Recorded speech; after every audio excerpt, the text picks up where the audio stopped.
criticism, there was a tinge to that, to how they treated him up here. And let me share some other numbers before we get out of here. We got just under 5 minutes left, and I'm just going to read some of the chat as well. I see you out there, RC. RC real quick says, and we were 15-1 in 1998, our one regular season. Loss was to Tony Dungy's Bucks. That's right. So amongst that, there's some other things, though, that I got from Dennis Green's actual website, dennisgreen.com.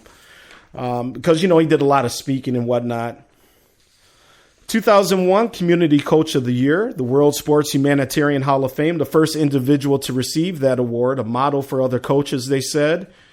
He was the Sports Illustrated Coach of the Year in 98, Maxwell Club Coach of the Year in 98. He was also inducted into the Boys and Girls Club Hall of Fame in 1998. Professional Coach of the Year in the Upper Midwest, the Midwest Sports Channel, which is now Fox Sports North here locally. He was honored by the Washington Touchdown Club, United Press International, as NFC Coach of the Year in 1992. Dennis Green also, between 1992 and 2000, most trips to the playoffs, 8. Highest winning percentage in Vikings' 40-year history at the time. He had the best winning percentage in the National Football League of all active coaches in the 1990s. And he has the best league record from 1992 to 2092 wins against 52 losses. Also one of the things, too, that I definitely want to touch on very quickly is how he turned around. Well, he turned around Stanford.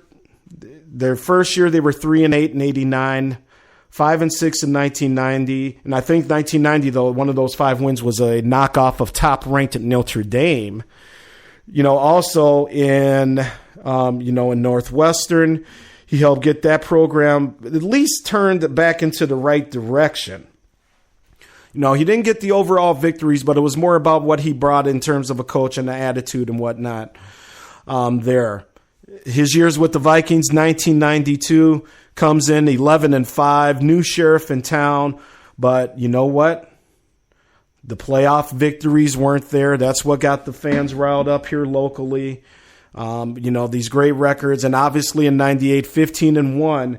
And, people forgot that we were playing a team. And this is one thing that I would say during that 98 season, as great as our Vikings were, Cunningham, Moss, Carter, everybody, Robert Smith, whatnot, the team that was coming into playoffs was 14-2. Okay, this wasn't some downtrodden team. These Atlanta Falcons were for real. And unfortunately, the fans, the sports media in Minneapolis in 1998 got ahead of themselves. They started playing, the Will Smith song, Going to Miami, and they had remixed it with Vikings lyrics and all this stuff. And the sports governor, who was just a sports constituent back then, was saying, hey, am I the only one in the state that doesn't realize that the team we're playing is 14-2 and it can very well come in here and beat us? And obviously we saw what happened. Denny Green, what he brought was an attitude. He brought great coaching skills. He brought a great football mind to Minnesota. His coaching tree proves that. Tony Dungy, Brian Billick.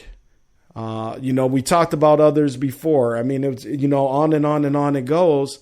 And, he just, it takes times like this when somebody passes away that you kind of go back and really realize how great of a coach he was. And also the trailblazer that he truly was as well. That ninja in the chat room says y'all ain't done ish since Dennis Green fired too quickly. Well, Ninja, he was here for 10 years. And, in the world of coaching in the NFL, 10 years is a lifetime. And like I said back then, the last season was the one, because here's the thing. He was 5-10 that last year.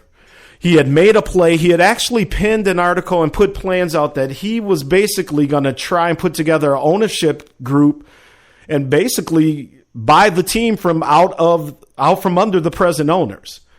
A little coup d'etat, as it was called up here in the day.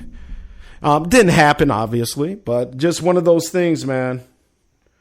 Yeah, RC, that Miami song, worst loss in Yep, we're going to Miami. Remember the old Will Smith song? They put that Viking crap on there, and yeah, you get it, RC, you get it. But anyway, man, Dennis Green, please, sir, rest in peace. You are not forgotten here in Minnesota. And I think as time goes on, and it's already kind of played out, amongst the Vikings fans, Dennis Green has received a lot of positive words, as he duly should. And that ninja says playoffs for 8 straight years, didn't make it for 2 and get fired.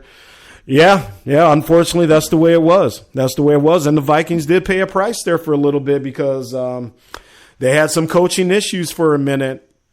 But I think personally it was good for Denny because he was able to get to Arizona, new blood, kind of recharge the batteries in a new setting. And he went down there and it showed you exactly, folks, what he did here, and that's coach. He got that ship turned around down there. He brought the attitude. Forget that BS, Chicago game and the who we thought we were. Like VeeJay said, man, they'll play that nonsense all day. Remember the coach. Remember the numbers that we went over here. Remember 97 wins against 62 losses during his career. Yeah, he only was 4-8 in the playoffs, but we got there. And again, Denny, rest in peace. He was a University of Iowa graduate, so Hawkeye love to Dennis Green. He also started as a graduate assistant for his beloved Iowa Hawkeyes. He went over to the University of Dayton. He actually had a prior stint at Iowa as the running back coach. He was the Stanford running back coach from 77 to 78. He then joins the 49ers as the special teams coach. Goes over to Stanford as offensive coordinator. Hired at Northwestern. Comes back to coach the wide receivers for the 49ers, then takes the Stanford head coaching job. From there, the Vikings get him as their head coach, Arizona after that. And then he went over to a little semi-pro thing. He coached the California Redwoods. And I don't know the name of that league there, but Dennis Green is a phenomenal coach, will truly be missed. And let me get into this chat room here before we wrap up Sports Done Right. Again, folks, you can find me, Vince Wright, the sports governor of Minnesota, on Twitter at the Big Smooth One, the number 1 after the Big Smooth. Make sure you're following Sports Done Right on Facebook at Sports Done Right. Ask to join that group. We'll approve you. WRIGHT on the last name there. And again, Spreaker.com is where you'll find my shows. Also on XSquadAffiliates.com as well. I want to give a shout out again to my posse, the Real Cast Rangers. That ninja's up in here. He's the host of the Underground Railroad Show. We also got Jungle Brother. Happy birthday again, my man. I hope Buttercup is taking good care of you tonight, man. If not, actually, Jungle may be on them roads now that I think about it. If you are, Jungle, just be safe, man. Thank you for joining us. Folks, again, thank you. Sports Done Right. I appreciate it. And you can find us here on the Stewart Media and Entertainment Network. Make sure you check out all of our shows over at XSquadAffiliates.com as well. Kicking it with Kesey. We got the Eat, Sleep, Grind, Repeat show with Mandeleon, Jersey. Bottom to the Top show, Jersey Vern and John Fisher, by the way, making a return. We get John Fisher's show, Cooking with the Microwave, Spicy Conversations, and, of course, the Lonely Hearts Cafe, hosted by Christopher Tracy and the good Deacon Forever Love there, my main man. Again, folks, thank you guys so much for tuning in. Sports Done Right. First off, let me thank the Chief Rocker himself, Jersey Vern, for calling in. The one and only. And, of course, very, very pleasantly surprised by my main man, Mr. VeeJay Wright, tonight. You heard him, man. That dude knows his sports. He knows, you may not agree with him on everything, but he's going to bring it. Make sure you check out his show on Spreaker.com, Unsportsmanlike Conduct. Man, he is doing big things because he does work for Fox Sports. He's worked at ESPN. He knows these players in the game. He knows how they think, and he knows what he's talking about. And he's got his pulse or his thumb on the pulse of Los Angeles. All right, folks, you guys have a great night. I appreciate you guys coming through here again. Sports Done Right. Make sure you're checking us out. SME, baby, Stewart Media and Entertainment Network. And check out the Doug Stewart Show every day from 9 to 11 Central Time. So for everybody in the chat room, my main man, John Fisher, the microwave, check out Cooking with the Microwave. Everybody else, That Ninja, RC, we got the lovely Thorny Switch, Denise Milk and Cookies, Grego obviously popped in here, Clay Davis, my main man, folks. And if I'm not getting to everybody, that's only because I'm running out of time. But again, Miss Queen, thank you, and also DJ Nunu, my wonderful wife Angie Wright, the First Lady of Sports. Run CNC was up in here along with John Fisher, the microwave, of course. Again, folks, thank you guys so much for tuning in. I am Vince Wright, Sports Governor, Minnesota. We gone. Unconquered, unbound, undefeated. You finally got it right. Sports Done Right. Check us out right here on Spreaker every Tuesday night with your host, the big, smooth Vince Wright. You can keep up with all the latest breaking sports news and commentary by joining the Sports Done Right group chat on Facebook. It's about time you got your sports done right.